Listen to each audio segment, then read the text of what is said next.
Hope Taylor, welcome to the podcast. I am very excited to have you here. Very excited for the topic as well, and probably talk a little bit about your wedding too, because I am just like all the photos that I've seen so far. I'm just like, yes, this is like so dreamy, so very much you. So, but yeah, welcome to the podcast. Thank you. Thank you so much for having me. I'm also so excited. I know we were chatting before we went live, but we're both getting back in the swing of things. This is my first hmm interview since wedding honeymoon things. And so I've been out for a few weeks now and I don't get to talk about this topic as often as I would like to. I think it's so important. So I'm super, super stoked to be here. Yes. Yeah. Well, welcome. I am super stoked to have you here and to talk about this topic because it is something that not a lot of people talk about, or whenever people do talk about it, it tends to be very I don't know, just kind of like stuffy and Yeah. and Yep. boring. It's just like, and this I is why agree. you do it, and these are the numbers, and this is, and it's like, oh, this isn't Yeah. fun. Yeah. Well, But and yeah. and overcomplicated too. Like I feel like anytime I hear people talking Yeah. about it, Yeah. it's overcomplicated and really intimidating. And I don't feel like it has to be. So I'm excited. Cool. Well, I'm looking forward to a not so complicated look on email marketing. But before we get into that, could you give everyone just kind of like a little background on you, what you do, where you're based, and all that kind of stuff? Sure. Yeah. So I am a photographer that focuses primarily on high school seniors. I'm based in Savannah, Georgia, but I also photograph in Charleston, South Carolina pretty frequently. I started my business when I was a 15-year-old high school student. So that's kind of the unique perspective that I have coming into all of this. That was Yeah. 10 years ago now, which is bananas. But I started a business my junior year and went into my senior year as pretty much a full-time business owner because I only did school half the day and I went full-time right out of high school. So since then, my business was just photography back in those days. And in the last 6 years or so, I've transitioned into primarily being more passive income and education and online digital business, which I absolutely love. I'd say I'm about 80% education, 20% photographer still. But that's just kind of the Cliff Notes version of how we got to where we Nice. are now. But yeah, it's been a wild, wild ride. Can't believe it's been 20 years. Oh gosh, 20. 10 years. But still feels like a long time. Yeah, it feels like 20 years already. It does. It Uh, does. yeah, yeah. I mean, really, just like the whole photography industry has changed so much in the last 10 years that it Yep. feels like 20 years sometimes, where it's like, It what were we really even does. doing 10 years ago for like, marketing and all that kind of stuff? Like, I didn't have an email list 10 years ago. I didn't even No, know.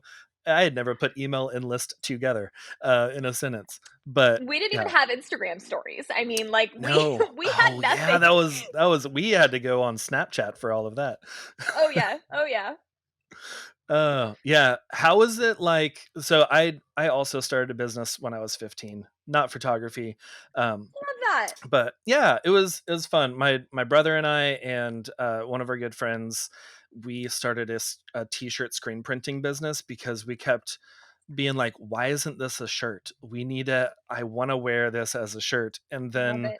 we looked up, I don't know, I think YouTube was around back then. I'm aging myself a little It bit. was. It was No, okay. it Yeah. had to have been, I think. Probably. It was definitely the early stages of YouTube, because that would have been like 2003. Sure. And Yeah. yeah, and we found some Martha Stewart video of her like creating a stencil and then like actually rolling paint onto a shirt, and we were like, we can do that. And then we started a business. I love And it. yeah, so I always love hearing other people who started businesses and like had that, like pretty much born an entrepreneur from a young age. How is it like for you starting your business in photography? Like, how'd you get into that? So basically, I love that you just mentioned kind of being born into entrepreneurship. I feel like that sounds so dramatic, but like when I look back at my life, that's really how I feel. Like, so my mom made cakes out of our house growing up. I feel like this is important Same, context. very much the same. Really? Yeah. Oh yeah. Oh, that's so funny. And so I kind of saw her doing that. My dad was military, so she was really just doing it to make extra money as Also the my same. This is siblings were really growing weird. up. Oh Okay. my gosh, that's wild. And so I saw her doing that and that was kind of introduction to what entrepreneurship and working for yourself could look like. And I Mhm. was basically hooked from that moment on. Like when we had garage sales, I would get up at 6 a.m. And if it was cold, I'd make hot cocoa. And if it was hot, I'd make lemonade. And I would sell things starting at 6 in the morning right alongside my parents. And I mean, I have just always loved just the making money for yourself by working for yourself and coming up with ways to create that revenue. So that was kind of the context, but I always knew I wanted to do something for myself, had no idea what that was going to look like. So in my June, it would have been my junior year. Actually, it would have been my sophomore year. I was working a retail job at, if the girls are tuning in, it's called Mm. Justice, the little girls clothing store. Like kind of like Libby Lou if you're from the 90s like me. But Uh-huh. I worked at that retail store making minimum wage. I was 16, so they limited the hours that I could work. So, I mean, I was just so kind of stuck on what I could do and the money I could make. And that drove me bananas. So, I took a photojournalism class my sophomore year. Bless my dad's heart, he had no idea I was signing up for this class. And it was a requirement to have a DSLR camera. And he was in the military and I was making $7 an hour. So, he was the one that had to help me get the DSLR camera. Uh-huh. And so we got a used one off of eBay that was, I mean, 150 bucks, something like that. And I went into this photojournalism class knowing very little, but came out knowing how to use my camera and manual. And it really just started with me taking photos for friends. And somebody gave me 50 bucks on the way out of a shoot to say thank you. And I was like, $50 an hour versus seven feels like Right. a good idea. And that's just kind of how the ball started rolling then. Wow. That's very cool. It's like as you're talking, I didn't realize we had so many parallels in our stories. It's So it was like, crazy. I mean, I didn't work at what was it, Justice or Justice. just yeah, I didn't work I there. wish you Um had. That would have been funny. that would have been fun. Yeah. Like I also worked there. But yeah, like that I remember that feeling of having your camera and just like taking photos for friends. And because I think I was working like I don't know, like $8 an hour or something like that. I Sure, was a yeah. janitor at the time, and just like emptying trash and scrubbing toilets, which was not fun. Um, taking photos is much more fun. And Definitely more fun. I took photos for someone, and they did the same thing where they tipped me like 25 bucks, and I was like, this is like 3 hours of work, that Oh, yeah. like 3 hours of pay for the 1 hour photo shoot that I did. And of course, there was the whole back end of editing I and was gonna everything say, that yeah. Now I we did know not know better. about yet. Yeah. Yeah. Yeah. Like my first wedding that I photographed for $200 because I was like, that's 20 bucks an hour for this Oh, 10 yeah. hour wedding. This is great. And yeah. And then editing came in and I was like, it is not $20 an hour anymore. Yeah, it's not Uh, so great anymore. yeah. But yeah, that's awesome. That's really cool how like one class that you decided to take, one course just completely shaped the way for the future of your business and your life, and in like teaching other people how to run businesses and everything. And so I love that like one little decision changes everything. But Totally. yeah, It really does. that is so cool. So okay, over like this last 10 years of business, has there been a lesson or a a piece of advice or something that you've kind of come across that just changed the way that you think about business, the way that you look at life in general? Yeah, so I think there's 2 kind of life experiences or seasons that come to my mind when I get asked this question or talk about this. And Mhm. one was pivotal specifically to email marketing that we're going to talk about today. And then one was more recent. But the first was it would have been 2015-16 timeframe. So I graduated high school in 2014. So this would have been a year into being full time, really trying to prove to everybody, like, hey, not going to college was a good idea. Like, I Right, was yeah. just really hustling. And I was doing 6 figures in revenue. So at the time, I'm like, this is everything I ever wanted. Like this is what I have been working towards.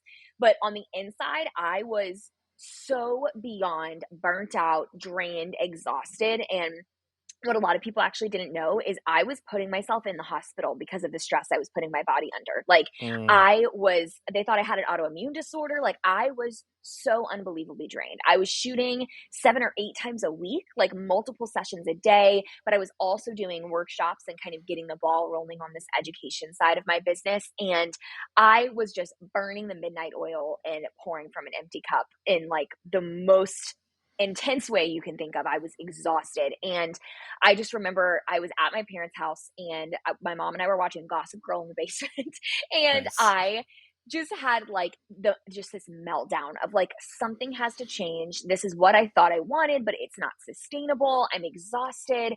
I want to do this education stuff, but I don't have time because I'm so drained from photography. And it was kind of this switch that flipped of okay, something has to change in order to scale this because this like level of work is not sustainable and I'm Yeah. working in my business constantly but never working on it to actually grow it. So I'm like in this hole that I can't climb out of. And so this switch kind of flipped then of okay, I'm going to scale back on my service-based work so that I can scale this online version of my business. And I hadn't started an online version of my business yet. There was no email list, there was no nothing. I was like, I'm going to take a risk and I'm going to scale back on how many shoots I'm taking with the hope that this extra time I'm getting will give me the capacity to build something that will make up for that loss of revenue. And it did. So that was a big pivotal moment of like listen to your body. Something has to give.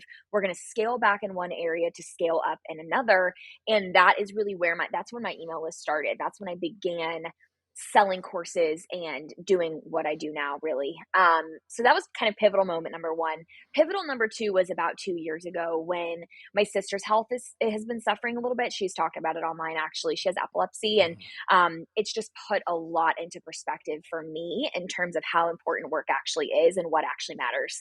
And that actually feeds into what we're going to talk about because starting that side of my business 5, 6 years ago now allowed me to have the freedom to be present in moments with her when she's needed me. And Yeah. it's been really cool to see kind of the full circle moment of those two really big, like kind of pivotal switch flip moments and how they've allowed me to be more present in seasons of life that really, really matter. So Yeah.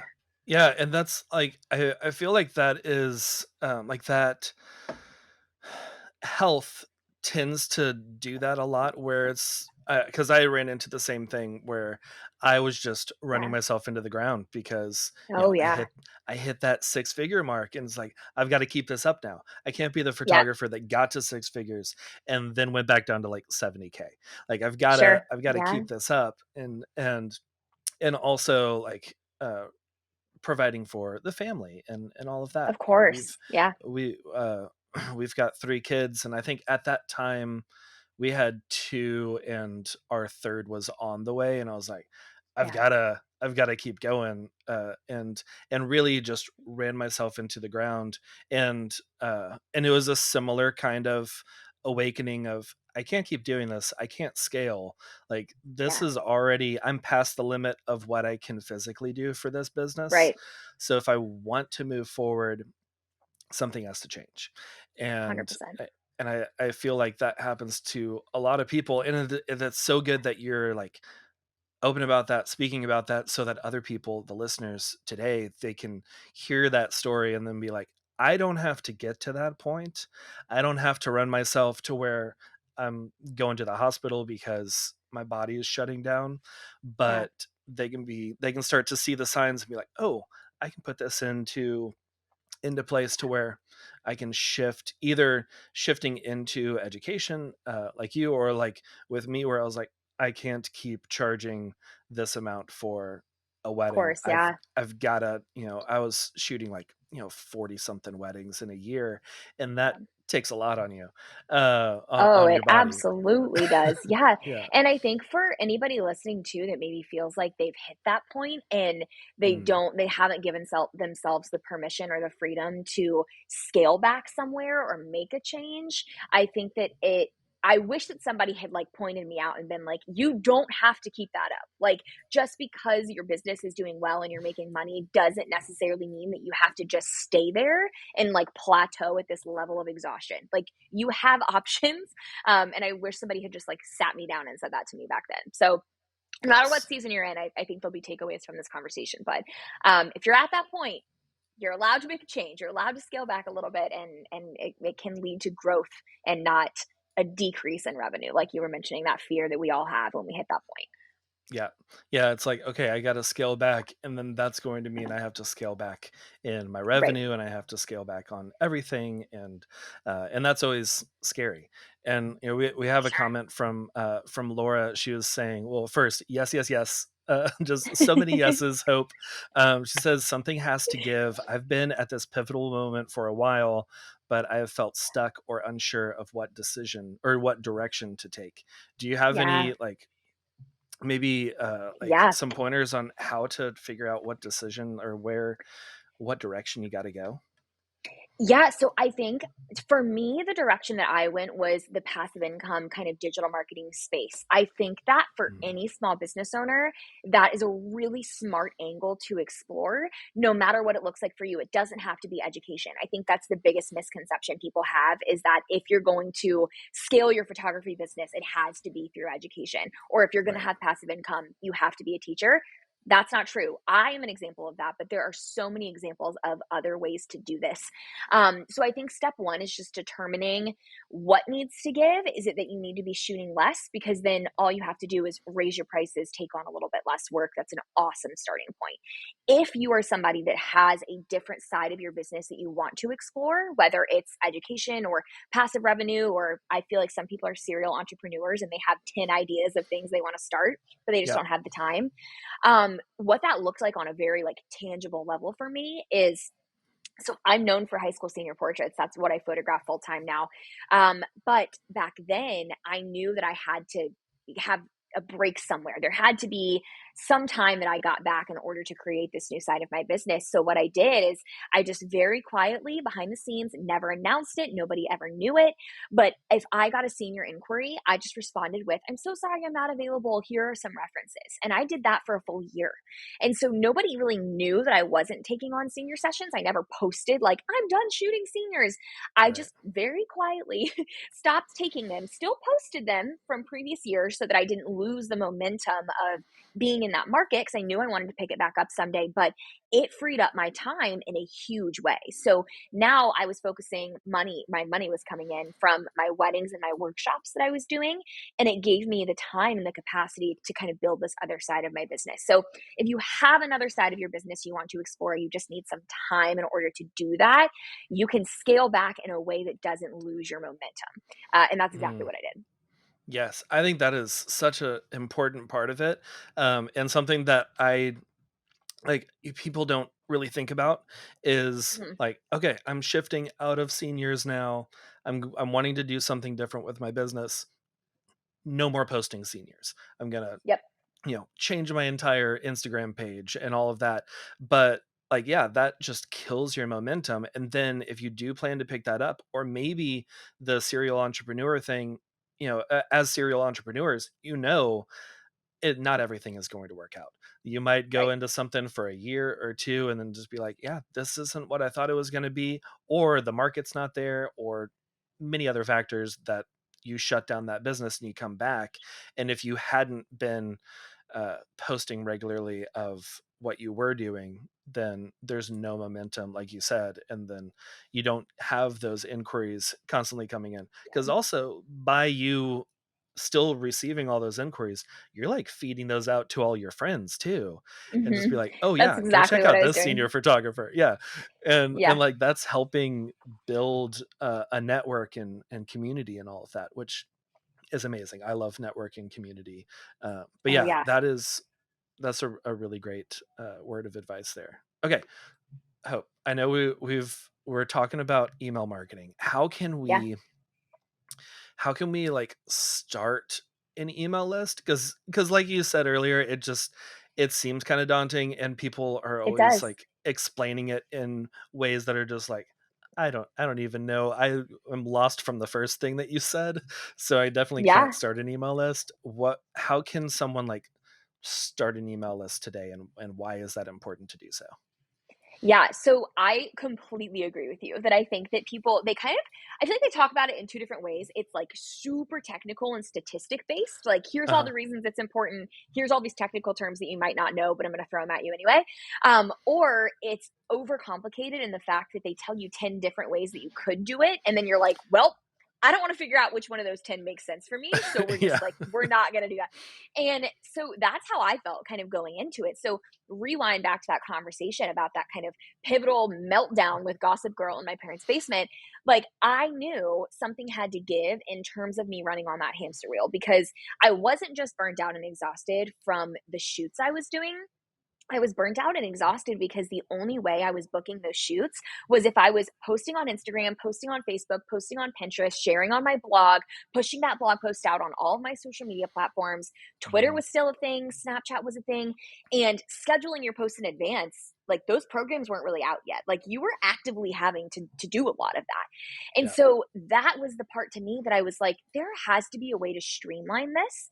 And that was around the time the algorithms started working against us, right? So I'm hoping when I post these things and put them out into the universe that people are seeing them and I'm running myself in the ground to keep up with that. But I don't even actually know if the content I'm creating is getting in front of my people. I have no idea. Mhm. And then I heard a podcast that talked about, okay, well, what if Instagram disappeared tomorrow? How would you talk to your audience? And that scared the crap out of me because I was a little cocky in the fact that I had, I think, 30 or 40,000 Instagram followers back then. I had a fairly big audience, and I was like, I don't need to worry about anything else. Like, I can just talk to my people here, and that's my Right. marketing strategy.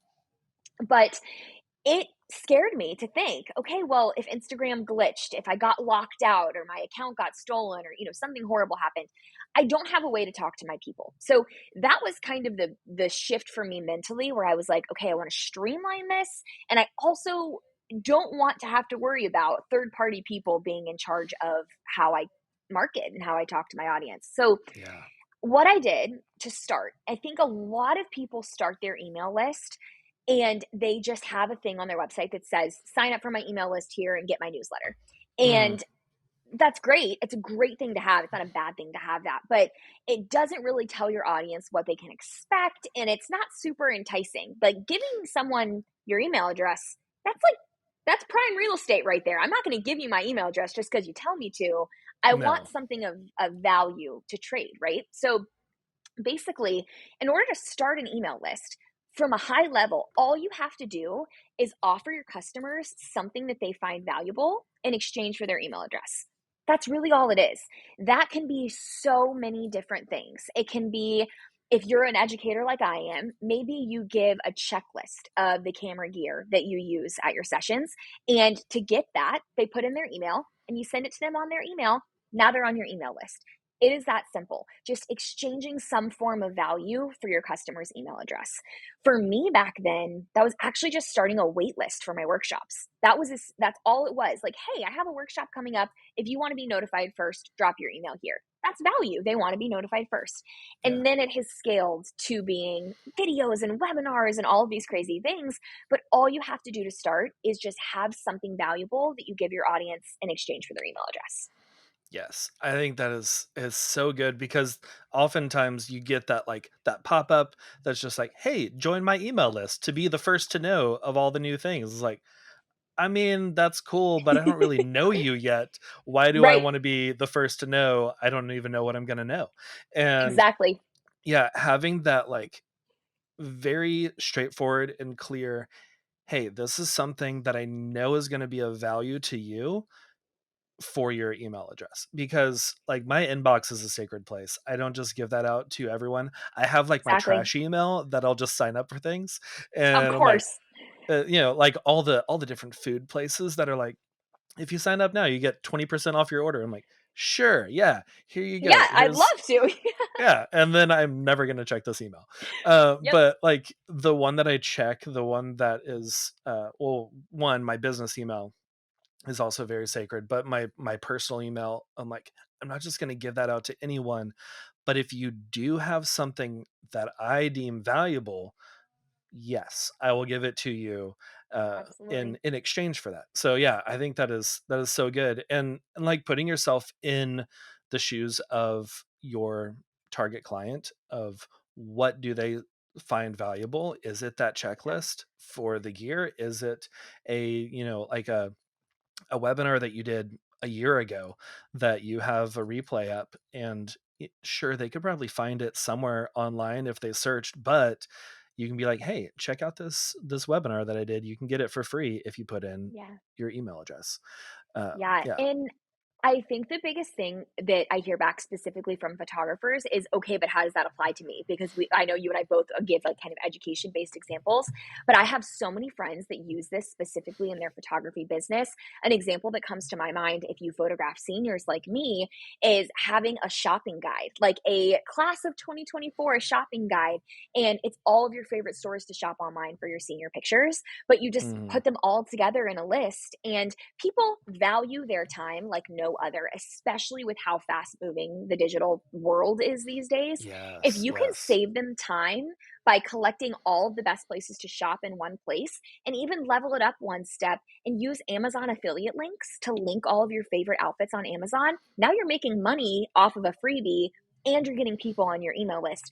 For brides, that could be all of your favorite places to shop for engagement photo outfits. It could be your favorite location in your specific geographic area if you're trying to reach brides in a certain city. There's so many angles to take on this that aren't education based. So I just wanted to be sure I mentioned that because I know we probably have photographers tuning in like nobody wants my gear checklist, but you Right. you still have value to add. Yes. Yeah, and I think, there are a lot of, listeners that were probably thinking that same thing of just like, "Well, I'm not an educator, Hope. I'm like, I'm just Exactly. I'm you're not just a photographer, but, like, I am a photographer. What am I going to share?" So that's really Right. great, to think about what your clients as photography clients, what do they need, what would they find valuable that you can put together. And I love the affiliate deal with Amazon because that is just, it's something that just continues to go. And Oh like yeah. every now and then I'll check mine and just be like, I haven't actually like posted in a while, but I have so many blogs that link to different things, and then there'll just be like a spike of sales and It's the I'm like, oh, best. I didn't even do anything and I'm, making a few dollars over here. It's nothing crazy, but still it compounds on itself. The more that you put it out there, Mhm. the more opportunities people have to click and check out stuff. Uh, Absolutely. but yeah, so I know that like I don't know, another overwhelming kind of daunting thing is like how often you should post, because some people, I'm sure myself Yeah. included, whenever I started my email list, I was like, I don't want to like get hundreds of people on an email list and then I don't know what to say. I don't know like Right. how often do I need to show up? Do I have to plan this out to where I'm showing up every day? Like, like we post, the 5 years ago where it's like you have to post on Instagram every single day, multiple times a day. Yeah. And I was like, do I need to do that with emails? What would you recommend for like someone starting off, if they're just starting off their email list? How often do you post all that? Yeah, fantastic question because the biggest kind of kickback I get or, almost like they don't wanna do email because of this is because Hmm. they don't wanna be annoying. They do not want to be annoying because Yeah. so many of us do get frustrated with people blowing up our email, and we have so many people that we send to spam, or like you said, we just have a burner email that we sign up for stuff and then never check. Uh-huh. So, how do we approach email marketing in a way that doesn't feel that way? Because I really think that there some people think there's like a blanket where email marketing is just annoying. Like you emailing me is just annoying, point blank period. I don't care what you're sending. But I would argue that what you're sending is what completely determines whether or not you're annoying. Like if you're blowing up my email just saying 20% off, 20% off, 20% off, did you buy something? 20% off. That's annoying. But if you're Yeah. showing up in my inbox with value packed information that is helpful to me and that is saving me time or adding something to my day, whether it's inspiration or it's funny, like Tonic, the site shop, if anybody follows Tonic, they have a Yes. newsletter. Hilarious. I read So it every good. time. I know, It's and it's just so just because long it's too. funny. I'm Yeah. like, this is one of the longest emails that I read, but it's Everyone reads captivating, it. and I'm like, "I'm Yeah, gonna read this whole thing because it's interesting and you have my yeah. attention." Yeah. Yeah, and it's funny, yeah, every time. So what you're sending is so important because it completely determines whether or not it's deemed valuable or you're going to my spam box. Mhm. So with that in mind, I like to email my list once a week with value that I'm giving them. I don't like to sell something to them more often than once a month, and even then, I like for there to be at least 5 value-based emails for any one email where I'm selling them something. And that does lots of things. One, it just shows up for my people, which is why a lot of us get into small business anyways, because we love people, Mhm. we love serving them, we love our clients, and going into email marketing with the goal of adding value to our audience aligns with all of those principles. So that's number one. Number two is consistently showing up and adding value increases the likelihood that they're going to open the rest of your emails. Like you're probably going to open any email Tonic sends you because you know they're going to be funny and engaging, but there's Yeah. going to be a handful of them that are selling something to you. Like, hey, I've sent you 10 emails that made you laugh and added value to your day. Now I'm going to pitch you a product. And that doesn't bother you at all because you love their emails and you Mhm. feel like they're adding value to you consistently. So I think showing up at least once a week or really what you can keep up with consistently is important. So if that's once every 2 weeks or once a month, whatever that looks like for you, but you want to make sure you can stay consistent in that. I know so many people that start an email list and they only email them when they think of it. But the problem with that is you're probably only thinking of it when you're selling something. So you Yeah. want to make sure that you're consistently showing up and adding value, especially before you sell something to your audience. Yes. Oh, I love that, adding the value and just the like that scale of just value, value, value, value, value, value. Here's Yeah. a sale. Yeah. I'm at where I'm asking you money, and now I'm going back to all this value and creating that, because like your inbox is very one sided a lot of times, where it's just like, Yeah.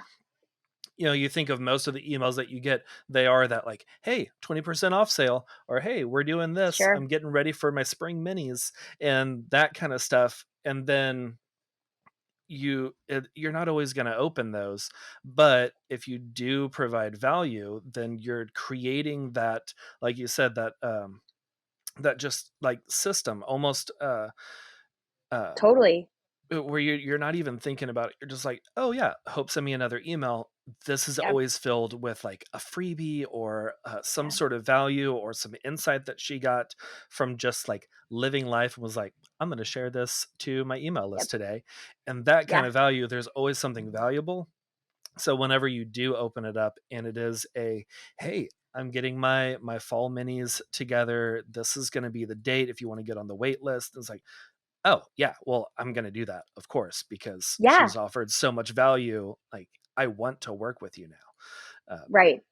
Yeah. Exactly. And it's not only just like you said, it's not just that you get those sale emails and you're not annoyed by them because you love the other emails. You get those Mhm. sale emails and now you're way more likely to buy because I've been showing up consistently, adding value, helping you, talking to you like you're a friend, opening the door to back and forth conversation by ending some of those emails with a question that opens the door.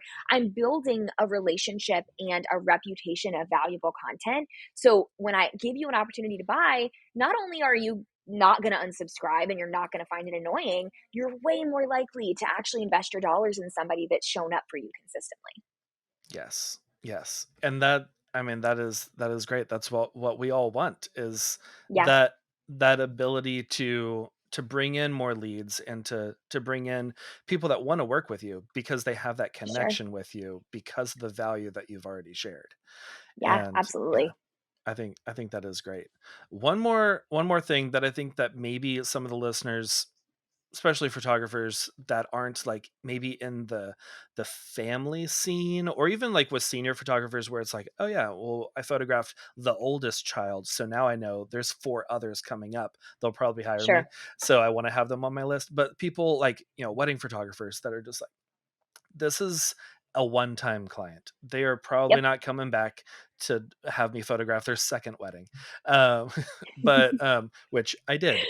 Funny enough, I had someone who Oh, years that's so later was like, this is a little bit awkward, but I really love the photos from my first wedding. Could you photograph Oh, the second one?" I was like, I love it. "Absolutely." And I will not bring up his name. Love it. It's cool. Yep, love it.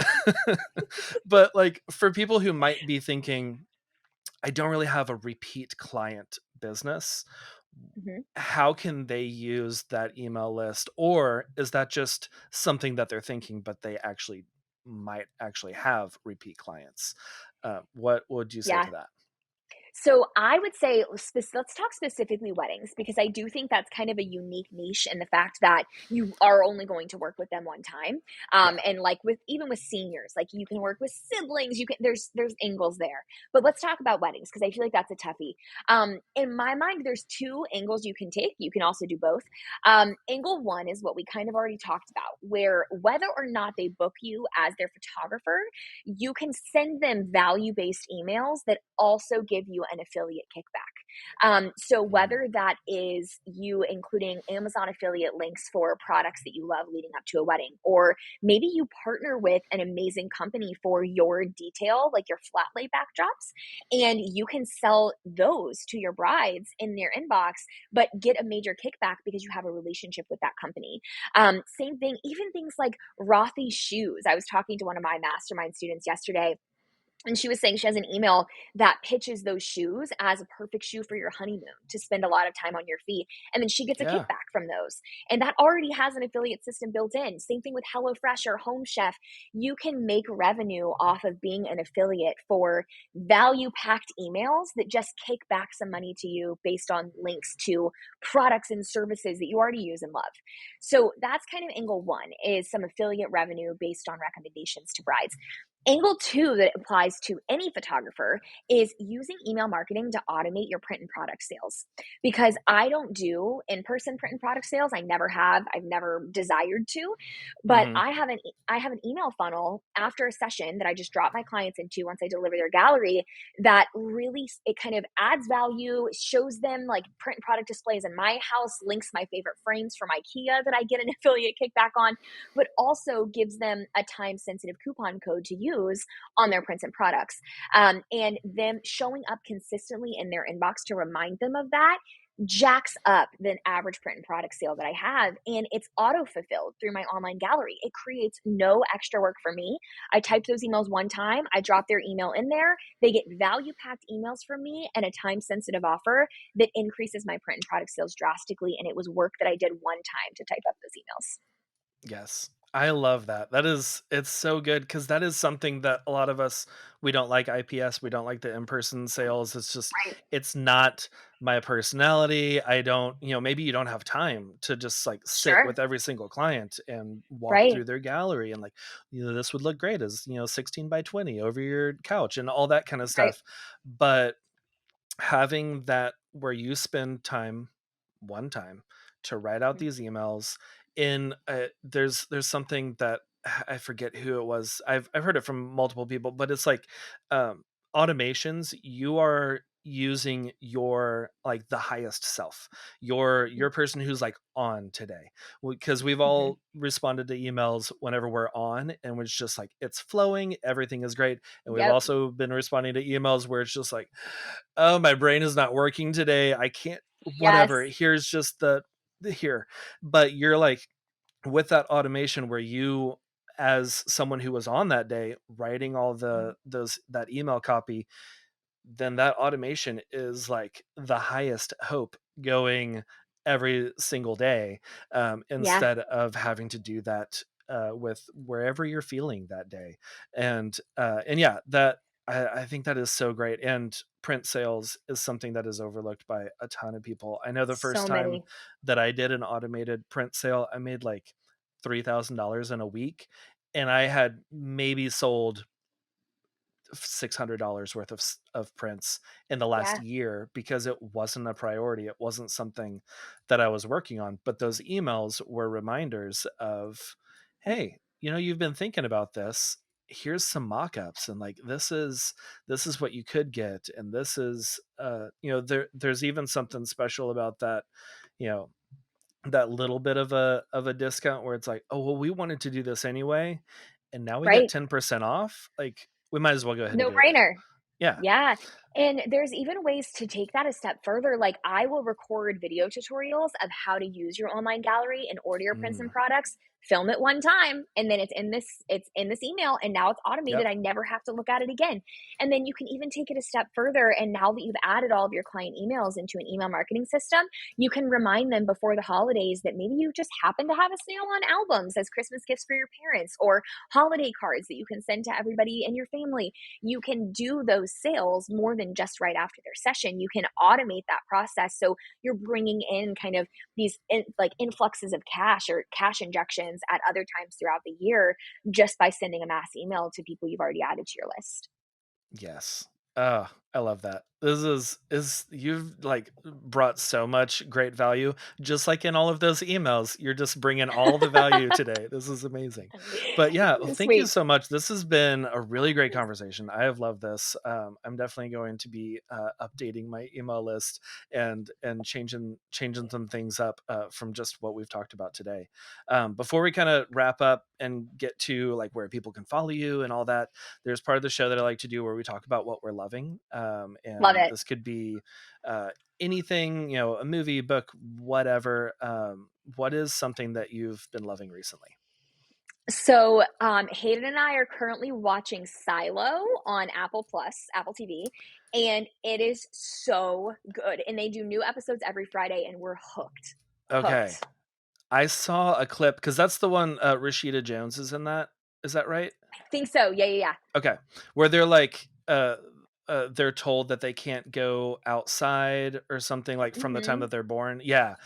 I Yeah. saw a clip of that on just like some random TikTok or something. I was like, "What is this show? I want to watch this. This looks so good." It's So like good. very in the niche of the kind of shows that I love. So Yeah. I have not started that yet, but Yeah. It's I really amazing. need to. And it's just one of those ones that like sucks you in the first 10 minutes of the first episode and then you just can't Mm, stop watching. So it's a great one to binge. And there's quite a few nice, episodes out now. So yeah, totally worth nice. watching. Okay, awesome. Silo on Apple TV. I will definitely. I mean, it's already on my list. But we've Good. got Ted Lasso to finish up because we are behind on Mm, season 3. But yeah, okay, awesome. I am. Let's see. This week, I'm loving the pool. The pool is open now for the summer, and our kids are like. I was a water baby when I was a kid, and I still just love anything water, the beach, the lake, anything. awesome. And yeah, we took them yesterday actually for the first time this summer, and our youngest, who's a little bit over 2.5, she was very young last summer, and Sure.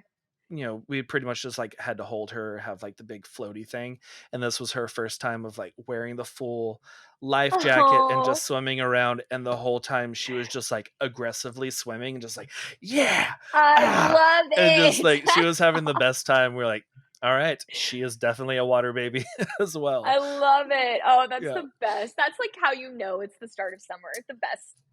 Love it. Yes. Yeah. So we've got the passes and we're going to be going very regularly. So I'm looking forward to that. I'm loving that a lot. So, okay. Love it. Hope, where can people find you? Where can they follow along, learn more about email marketing and building their email list? Yeah, so I'll give you two exciting things. If you are watching live right now, I actually have a free 1 hour class happening on Monday the 12th, where I'm diving even deeper than what we talked about today into how to make that first lead magnet or piece of value that you send your audience, and some more examples of ways that this could apply to your business. And I'm super excited about it. We have over 600 people signed up already. So I'll make sure you guys get the link to that class. It's on June Yes. 12th at 2 p.m. And then if you're not watching live, you're watching the podcast later or listening later, I have a free quiz at hopetaylor.com/email quiz where you can answer a few questions about your business, your audience, who you serve, what you do. And I will actually send you a custom written welcome email template that you can use in your email marketing. So you can just take that template based on your answers in your business, customize a few things, and drop it into your email funnel so that you can have a tangible thing to start using right now. Awesome. Yes, that is so good. I love those kind of quizzes and things. Me too. And I you told me about that whenever we were like scheduling this later or earlier, and I was like, I want to go take that quiz myself. Like I love the email templates that I have They're right so now, fun. but yeah, I'm always like, I want to go try another one. Like see cuz they're all so different, and like I'm sure like yours brings in all of your expertise and the way that you speak and your copy and all of that. I'm like, I want to go check Yeah, out Taylor's or Hope's as well. And yeah, love it. so cool. Yeah, we will have that linked in the show notes for everyone, and I will post a post on YouTube and also in the Facebook group of uh, your uh, uh, your webinar. Is that was that right? It's a webinar Yeah, yeah, on mhm, Monday. Okay, okay. I was like, yep. that's not what she said. It wasn't. Yes. So I yeah, didn't say I it, but will. it is. You're totally Oh, right. okay. Okay. Cool. Cool. But yeah, I will post the link to that so everyone can join in, and Awesome. yeah, that'll be great. And yeah, and Angelica Pompey's over here in the comments. She said that the quiz is amazing, spot on Aw, for her personality, and also that she's ready to take her email marketing to the next level after this conversation. So, yay! yay, Angelica. Okay, That makes me so awesome. happy. Well, Hope, thank you so much for being on the show. I really enjoyed this, and I'm ready to take my email marketing to the next level too. So yeah, thank you I for love being my it. guest today. Of course. Thank you so much for having me. This was an awesome conversation, and thanks so much to everybody that watched live.